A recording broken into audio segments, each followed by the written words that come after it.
नमस्कार, knocking-news.com में आपका स्वागत है। मैं हूं गिरिजेश वशिष्ठ।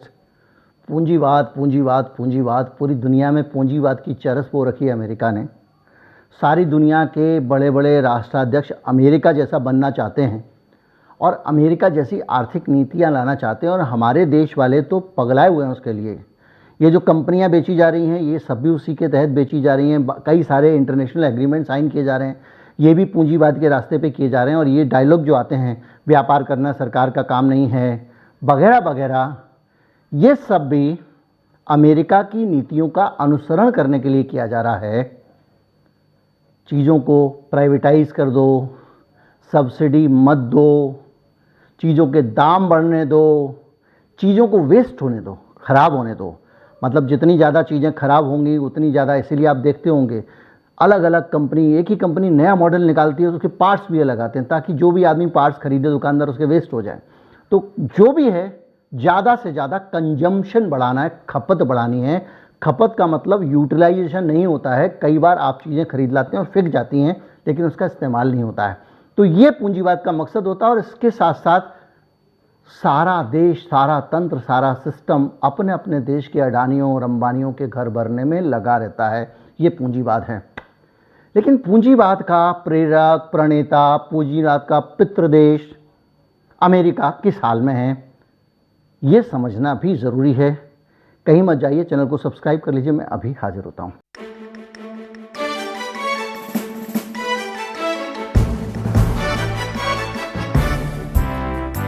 मैंने अभी हाल में एक वीडियो बनाया था कि किस तरह से अमेरिका में महिलाएं खुले में शौच करने के लिए अभिशप्त हैं, क्योंकि अमेरिका में पर्याप्त शौचालय भी लोगों के पास नहीं है। मैंने अमेरिका की गरीबी के ऊपर एक वीडियो, बहुत सारे लोग असहमत थे। असहमति लोकतंत्र की आत्मा है, इसलिए मैं बहुत असहमति का सम्मान करता हूँ। बहुत सारे लोगों ने लिखा ऐसा नहीं है, अमेरिका में तो वैसा है वैसा है। एक उदाहरण देता हूँ। नोएडा में आप चले जाइए, जो चौड़े चौड़े मोटे मोटे वाले रोड है ना, नोएडा के, ग्रेटर नोएडा के, वो आपको चमचमाते हुए दिखेंगे और आपको लगेगा क्या अद्भुत विकास है। उसी सड़क से पतली वाली किसी लेन में घुस जाइएगा, आपको अपने देश की हकीकत पता लग जाएगी। क्योंकि उस सड़क के किनारे तो पराठे बेचने वाला गरीब भी खड़ा नहीं हो सकता, डंडा है पुलिस के पास। तो इन सारी चीज़ों के मद्देनज़र अमेरिका का जो हाल है, उस पर मैंने पूरी हकीकत, डाटा वाटा सब बताया था आपको। मैं ऊपर आई बटन में लगा दूंगा वीडियो दोनों, कि महिलाओं की क्या स्थिति है और गरीबी का क्या हाल है अमेरिका में, किस तरह से लोगों की स्थिति खराब होती जा रही है। तो अमेरिका अगर विश्व गुरु है और खुशहाली का मंत्र है उसके पास, तो गरीबी क्यों नहीं खत्म कर पाया? जिसको आप तानाशाह कहते हो, उस चीन ने तो अपनी सारी गरीबी खत्म कर दी, सबको गरीबी की रेखा से ऊपर ले आया। और ये ऐसा नहीं कि चीन का दावा हो, दुनिया के सारे देश इस बात को मानते हैं, कोई इसको काटता नहीं है। कोई ये नहीं कहता कि पता नहीं अंदर क्या हो रहा है, हमको तो पता नहीं।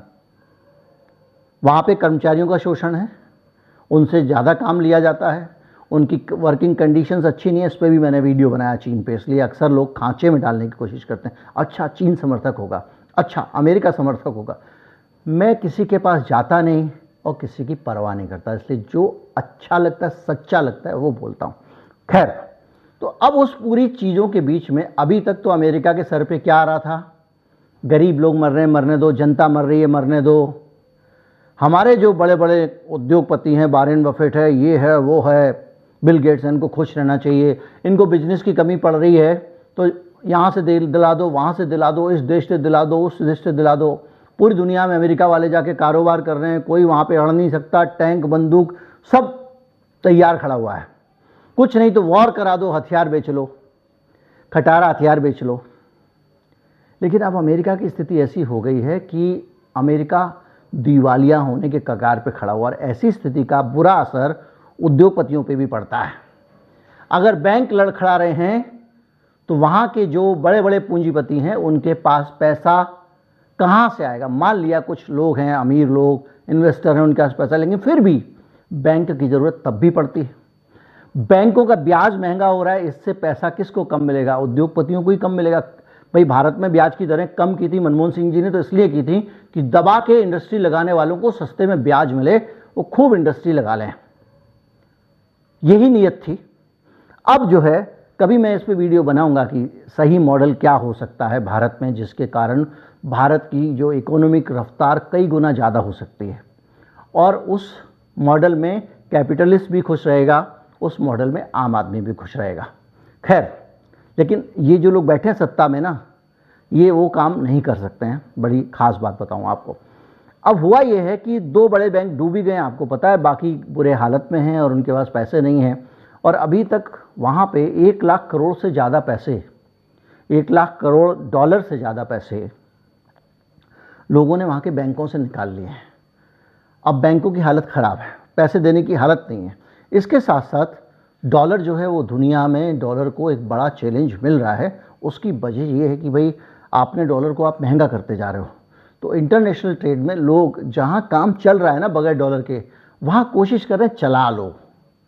हालांकि हर आदमी चाहता है कि मेरा माल बिके तो डॉलर में पेमेंट मिले। इंडिया भी कुछ एक्सपोर्ट करेगा, चाहेगा भैया डॉलर में पेमेंट मिले, मुझे रुपए में ना मिले। लेकिन फिर भी डॉलर की अहमियत कुछ तो कम हो रही है। लेकिन कहीं पे भी अगर लगेगा इंडिया को कि यार इसको मुझे डॉलर नहीं देना पड़ेगा, मुझे इसको डॉलर नहीं देना पड़ेगा, तो कर लो यार, रुपये में ट्रेड कर लो, रूबल में ट्रेड कर लो। इस तरह की बातें हमारे सामने आई हैं। हमने रुपी रूबल पैक्ट भी किया। अलग अलग फ्रंट पे दुनिया में लोग काम कर रहे हैं डॉलर से जान छुड़ाने के लिए। बहरहाल थोड़ा ये गूढ़ विषय है अर्थशास्त्र का, लेकिन मैं कोशिश करता हूँ कि बहुत सरल तरीके से आपको समझा दूँ। दूसरा ये है कि अमेरिका डॉलर को महंगा कर रहा है, यानी ब्याज बढ़ा रहा है, और वो उसको लग रहा है कि उसके ज़रिए वो अपनी महंगाई ख़त्म कर लेगा। महंगाई होती कैसे है? महंगाई होती है जब बाज़ार में बहुत ज़्यादा पैसा आ जाता है, लोगों के पास बहुत पैसा हाथ में होता है तो खुले हाथ से खर्च करते हैं। जैसे मेरे पास पैसे होंगे, मैं मिठाई की दुकान पे जाऊंगा तो मैं कहूँगा यार एक काम कर, गुलाब जामुन भी पैक कर दे, रसमलाई भी पैक कर दे, और एक जो है कलाकंद भी पैक कर दे। लेकिन पैसे नहीं होंगे तो मैं अपने घर पे पूछूंगा बताओ कौन सी मिठाई लानी है। कलाकंद वाला कहेगा मेरे लिए ले आओ, गुलाब जामुन कहेगा मेरे लिए ले आओ। फिर हम लोग एक आम सहमति से एक मिठाई तय कर लेंगे और वो मिठाई हमारे घर पे आ जाएगी। यही होता है। जब पैसे होते हैं तो बहुत ज़्यादा खरीद लेते हैं। इसी तरह से मार्केट में जब ज़्यादा पैसा होता है तो उसके ज़रिए लोग खरीदारी ज़्यादा करते हैं। खरीदारी करते हैं तो अर्थशास्त्र का नियम है, मांग बढ़ जाती है जब चीज़ों की तो उसका दाम बढ़ता है। जिसकी मांग बढ़ेगी, अगर रुपए की मांग बढ़ेगी तो रुपए का दाम बढ़ेगा, डॉलर की मांग बढ़ेगी डॉलर का दाम बढ़ेगा। तो ऐसे में अमेरिका में चीज़ों के दाम बढ़ रहे हैं क्योंकि वहाँ पे धन बहुत सारा उपलब्ध हो रहा है। इसका कारण पूंजीवादी दुनिया ये बता रही है कि वहाँ पे जो आम लोग थे उनको कोरोना के दौरान मुफ्त में पैसा दिया गया, बहुत सारा सहायता दी गई। उस सहायता से मार्केट में बहुत पैसा आ गया, तो अब ब्याज बढ़ा के उस पैसे की सप्लाई कम कर रहे हैं। ये एक फैक्टर बताया जा रहा है।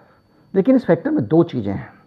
एक तो हो गया कि फिस्कल पॉलिसी, यानी जो आरबीआई है वहाँ का, अमेरिकन फेड है, वो ब्याज को घटा और बढ़ा के पैसे की सप्लाई कंट्रोल करके महंगाई कंट्रोल कर सकता है। लेकिन ये जो उदाहरण आ रहा है, इस उदाहरण में अपने आप में स्पष्ट है कि सिर्फ आरबीआई किसी महंगाई को कम या ज़्यादा नहीं कर सकता, फेड किसी महंगाई को कम या ज़्यादा नहीं कर सकता।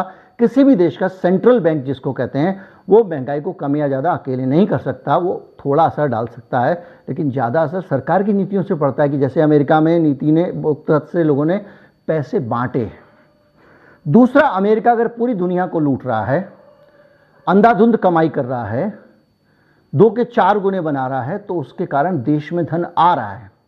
उस धन को आप ब्याज बढ़ा के नहीं रोक सकते हो। जैसे कि अभी एनर्जी का क्राइसिस हुआ यूरोप में, यूक्रेन और रूस के कन्फ्लिक्ट के बाद में, तो अमेरिका की तेल कंपनियों ने अंधाधुंध आसमानी दाम पे तेल की सप्लाई की है यूरोप को।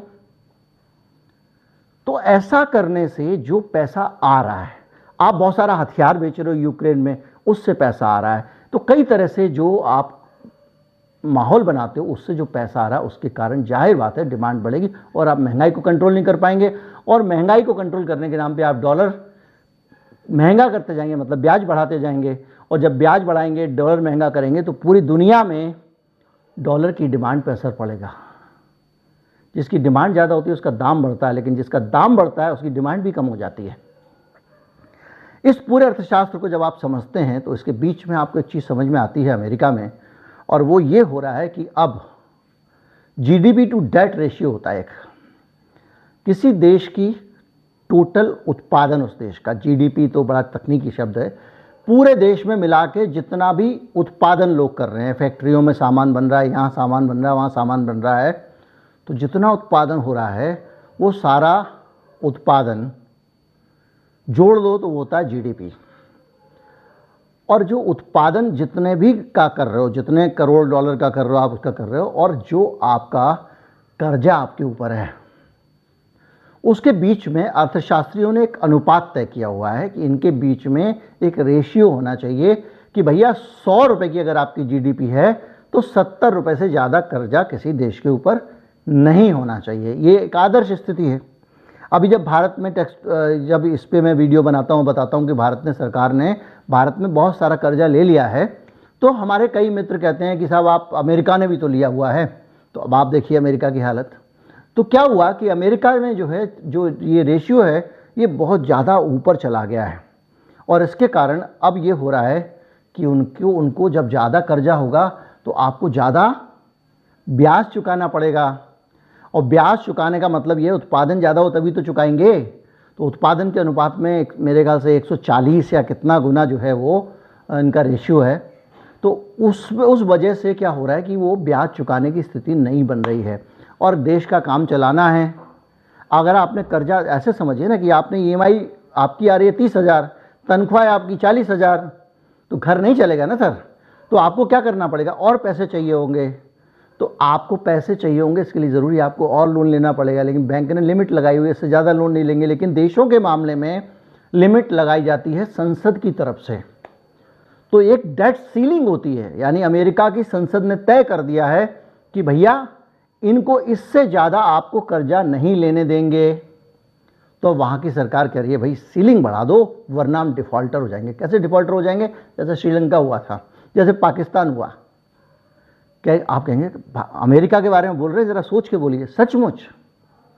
क्योंकि आपकी देनदारियाँ ज़्यादा हैं, कमाई कम है, तो आप कह रहे हो भैया मेरे को थोड़ा और कर्जा ले लेने दो, वरना मैं सर्वाइव नहीं कर पाऊँगा, और इसके कारण तबाही आ जाएगी।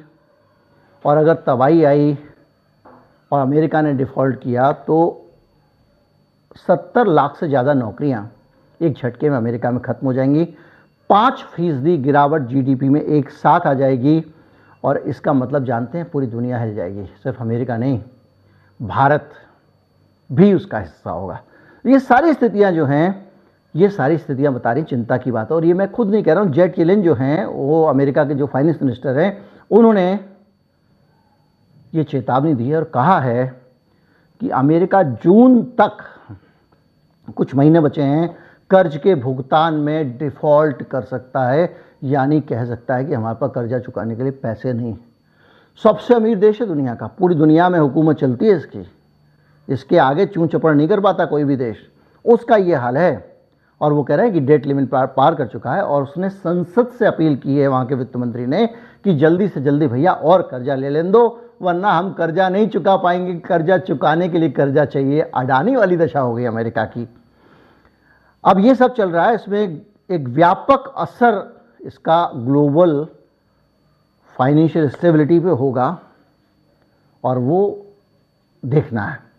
अभी तक जो डेट की सीमा होती है, जो फेडरल गवर्नमेंट उधार ले सकती है, 1960 से इसे 78 बार बढ़ाया जा चुका है। आप सोचिए, 78 टाइम्स।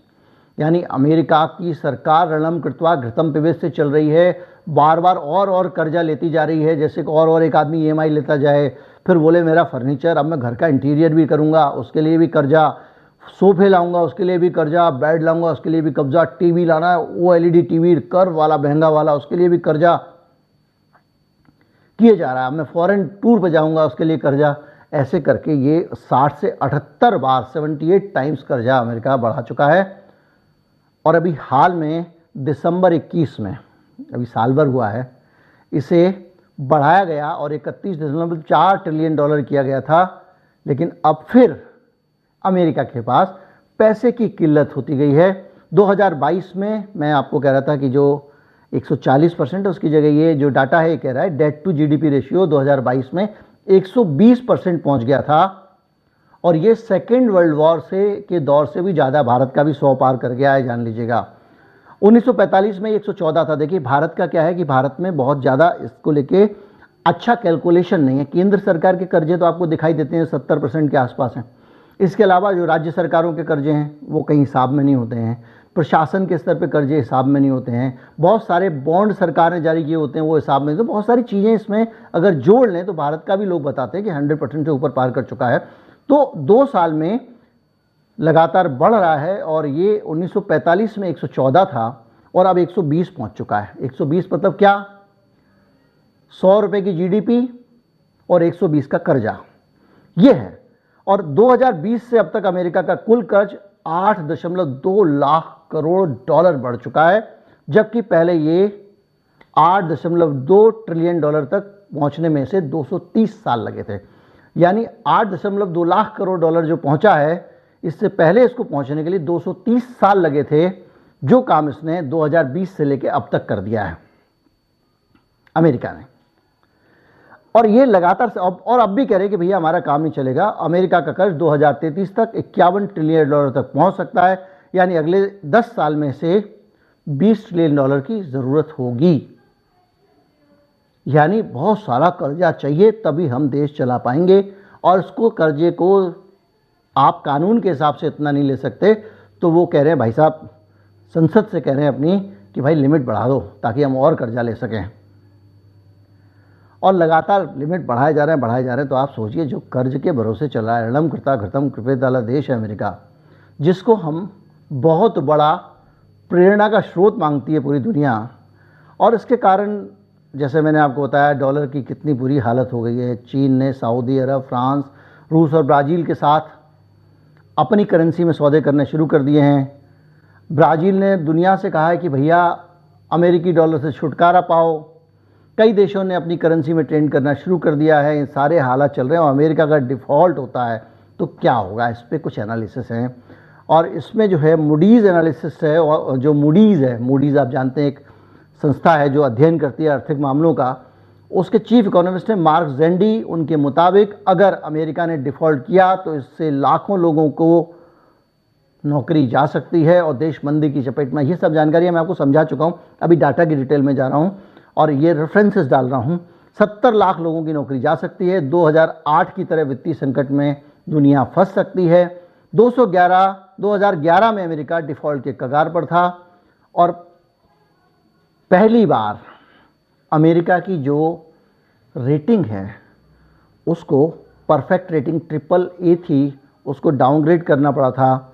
2008 के फाइनेंशियल क्राइसिस के बाद ये हफ्ता सबसे खतरनाक साबित हुआ है। डिफ़ॉल्टर होने की स्थिति में सरकार कई तरह से जो बिल हैं सरकारी उनका भुगतान नहीं कर पाएगी। इससे लोगों को वित्तीय सहायता नहीं मिल पाएगी, क्योंकि सरकार जिस तरह की देती है वही लोगों को जो मान लीजिए इलाज की सुविधा देनी है, शिक्षा की सुविधा देनी है, तो उन सब चीज़ों का पैसा सरकार देती है ना। जब सरकार के पास पैसे नहीं होंगे तो इसका भुगतान नहीं हो पाएगा डिफ़ॉल्टर होने की स्थिति में। तो सोशल सिक्योरिटी, मेडिकल वगैरह जो चीज़ें हैं, बुजुर्गों का सपोर्ट प्रोग्राम, फूड और हाउसिंग प्रोग्राम अटक जाएंगे। ये सारी चीज़ें 6.6 करोड़ लोग सोशल सिक्योरिटी का फ़ायदा उठाते हैं अमेरिका में, और उन सब की सोशल सिक्योरिटी छिन जाएगी।